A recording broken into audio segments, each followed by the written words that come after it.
Example 5, finish up section 10.2 here.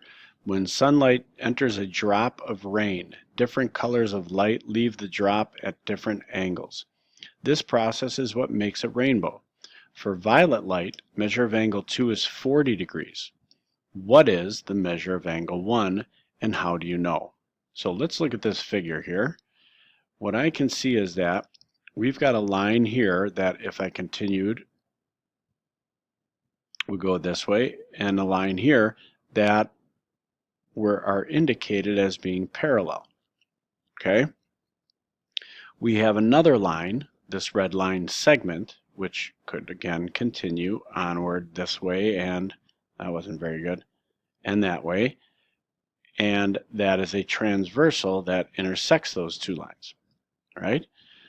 Angles 1 and 2 are a pair of alternate interior angles.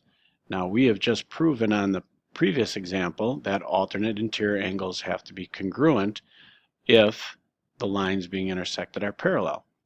So if measure of angle 2 here is 40 degrees and we want to know the measure of angle 1, well, it also has to be 40 degrees. How do we know? So measure of angle 1 is going to be 40 degrees because measure of angle 2 is congruent to the measure of angle 1 by the alternate interior angles theorem.